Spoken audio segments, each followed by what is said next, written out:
இன்றைய காலை பொழுதிலும் கூட இது வானத்தின் வாசல் ஊழியத்தின் மூலம் உங்களை சந்திப்பதில் கர்த்தருக்குள் மிகுந்த சந்தோஷம் அடைகிறேன்.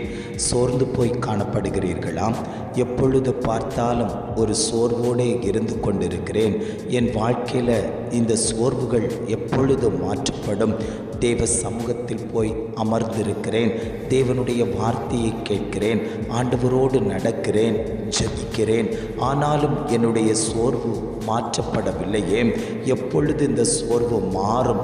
நான் எப்பொழுது ஆண்டவரோடு மகிமையில் பிரவேசிப்பேன்? ஆண்டவரோடு கூட நடப்பேன்? என் காரியங்கள் எல்லாம் தோற்று போனது போல் இருக்கிறதே.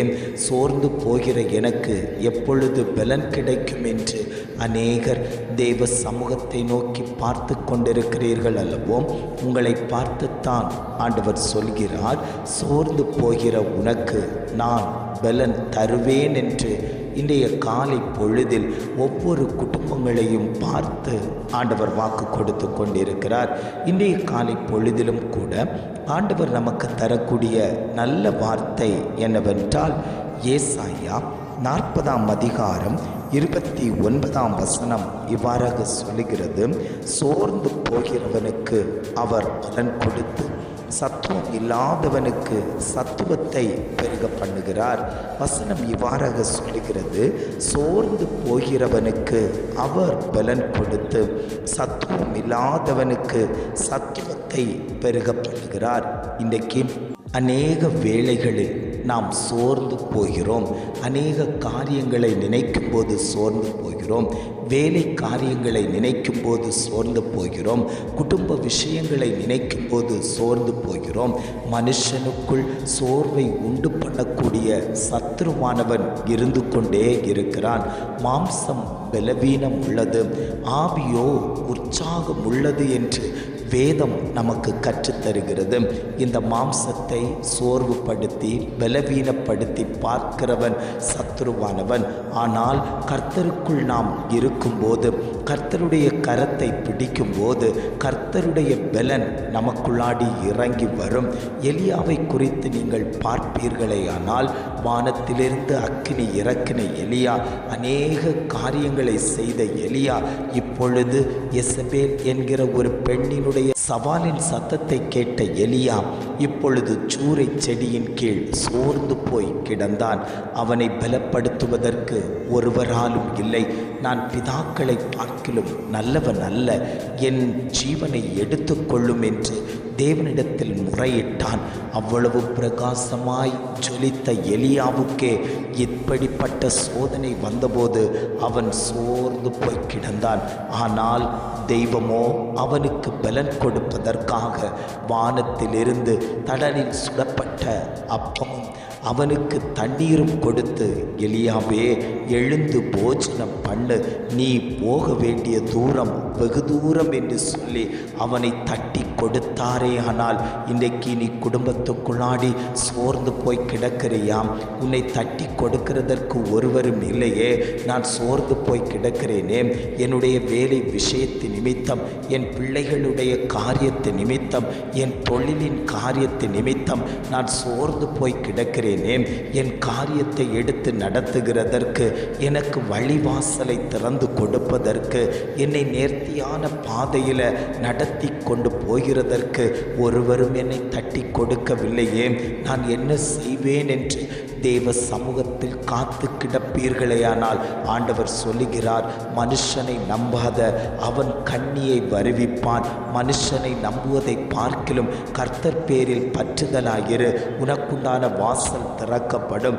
நான் உன்னை வழி நடத்துகிற தெய்வம், நான் உன்னோடு கூட இருக்கிற தெய்வம், நான் உனக்கு சகாயம் பண்ணக்கூடிய தெய்வம், நான் உன் மத்தியில் உலாவிக் கொண்டிருக்கிறேன். உன்னுடைய சோர்வுகளை மாற்றுவதற்கு நான் இன்றைக்கும் ஜீவனுள்ள தகப்பனாய் உன் மத்தியில் உலாவிக் கொண்டிருக்கிறேன். மகனே, நீ பயந்து போய் சூறை செடியின் கீழ் கிடக்கிறதற்கல்ல. உனக்குண்டான வாழ்க்கையின் பிரகாசம் அது பெரிதாய் இருக்கிறது. அதை நீ பிடித்து ஓடுவாயானால் உனக்குண்டான பலனை நான் தருவேன். உனக்குண்டான பலனை நான் தரும்போது உன்னுடைய லட்சியத்தை நிறைவேற்றுவதற்கு, அந்த லக்கை நோக்கி ஓடக்கூடிய பாக்கியத்தை நான் உன் இருதயத்தில் வைப்பேன் என்று ஆவியானவர் திட்டமும் தீர்மானம் சமூகமுமாய் ஆண்டவர் வாக்கு கொடுத்து கொண்டிருக்கிறார். அநேகருடைய வார்த்தைகளை கேட்கும்போது இருதயத்தில் ஒரு சோர்வு உண்டாகிறது. அநேகருடைய வீணான செயல்களை பார்க்கும்போது இருதயத்தில் ஒரு சோர்வு உண்டாகிறது. உங்களை காயப்படுத்தி சோர்வுபடுத்தி வைத்திருக்கிறானா?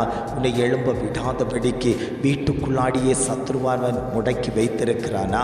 ஆண்டவர் சொல்லுகிறார், நீ பயப்படாத, அந்த சோர்விலிருந்து நீ வெளியே வரப்போகிறாய். நான் உனக்கு பலன் தரப்போகிறேன். கர்த்தருக்குள் காத்திருக்கிறவர்கள் புது பலன் அடைவது போல நீ கர்த்தருக்குள் மட்டும் காத்திரு.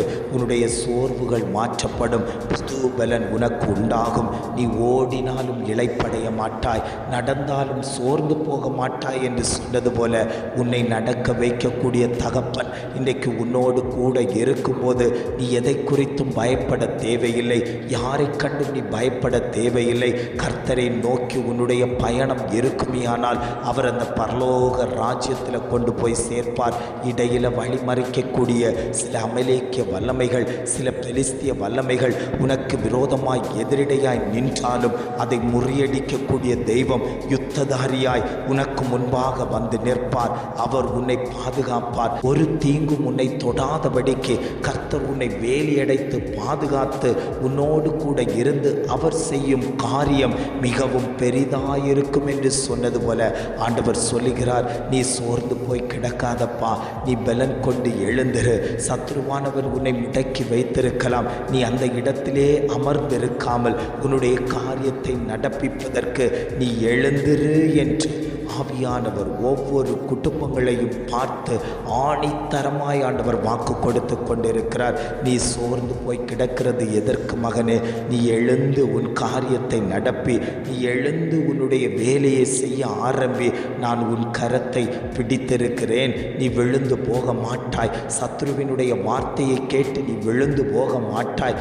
நான் அல்லவோ உன்னை பிடித்திருக்கிறேன் என்று ஆவியானவர் ஒவ்வொரு ஜனத்தையும் பார்த்து ஆண்டவர் வாக்கு கொடுத்து கொண்டிருக்கிறார். எத்தனை பேர் சொல்ல முடியும், ஆண்டவரே நான் ஒரு காலத்தில் சோர்ந்து போய் கிடந்து வெளியில் வர முடியாதபடிக்கு கடன் பிரச்சனையினால் சோர்ந்து போய் கிடந்து, வட்டி கொடுக்கிறதுனால சோர்ந்து போய் கிடந்து, என்னுடைய கையின் நன்மைகள் எல்லாம் சத்ருவானவன் பறித்து கொண்டு போகிறானே என்று சொல்லி சோர்ந்து போய் கிடந்து, வியாதியினால் சோர்ந்து போய் கிடந்து. ஆனால் இப்பொழுதோ சத்துவத்தை தரக்கூடிய தகப்பனுடைய வார்த்தை வந்தபோது எனக்குள்ளாடி ஒரு பலன் வந்தது. கர்த்தர் என் கரத்தை வர்த்திக்க பண்ணுவார் என்கிற பலன் எனக்குள்ளாடி கடந்து வந்தது. நான் ஆண்டவரை நோக்கி ஓடுவேன் என்று எத்தனை பேர் சொல்லுகிறீர்களோ அத்தனை பேருக்கும் ஆண்டவர் சொல்லுகிறார், என்னுடைய அபிஷேகத்தை நான் உன் குடும்பத்தில் ஊற்றித்தரப்போகிறேன். என்னுடைய வல்லமையை நான் உன் குடும்பத்தில் ஊற்றித்தரப்போகிறேன். நான் உன் குடும்பத்தில் தங்கி தாபரிப்பேன் என்று ஆவியானவர் குடும்பங்களை பார்த்து ஆண்டவர் வாக்கு கொடுத்து கொண்டிருக்கிறார். ஜெபிக்கலாமா? அன்பின் பரலோக பிதாவே, இந்த காலை பொழுதுக்காக நாங்கள் உமக்கு நன்றி செலுத்துகிறோம். ஆண்டவரே, இந்த காலை பொழுதிலும் கூட ஆண்டவர் எங்களுக்கு தந்த அழகான வார்த்தைகளுக்காக நாங்கள் உமக்கு நன்றி செலுத்துகிறோம். ஆண்டவரே, சோர்ந்து போகிறவனுக்கு அவர் பலன் கொடுத்து சத்துவம் இல்லாதவனுக்கு சத்துவத்தை பெருக பண்ணக்கூடிய தகப்பன் இன்றைக்கு எங்களோடு கூட பேசின வார்த்தைகளுக்காக நன்றி ஆண்டவரே. சோர்ந்து போகிற எனக்கு நீர் பலன் தந்ததற்காக ஸ்தோத்திரம் ஆண்டவரே.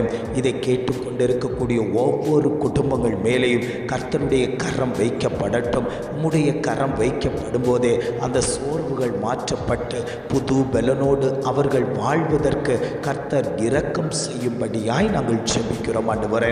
நீர் அப்படியே செய்து விட்டதற்காய் ஸ்தோத்திரம். உம்முடைய நாமம் அந்த இடத்துல மகிமைப்பட்டு விட்டதற்காக நாங்கள் உமக்கு நன்றி செலுத்துகிறோம் ஆண்டவரே. இம்மட்டுமாய் நடத்தினவர் இனியும் நீர் அவர்களை வழி நடத்தும்படியாய் நாங்கள் ஜெபிக்கிறோம். எங்களை தாழ்த்தி தருகிறோம். துதி கன மகிமை எல்லாம் உமக்கே செலுத்துகிறோம். மீட்பர் இயேசுவின் மூலம் ஜெபிக்கிறோம் ஜீவனுள்ள நல்ல பிதாவே. ஆமென், ஆமென்.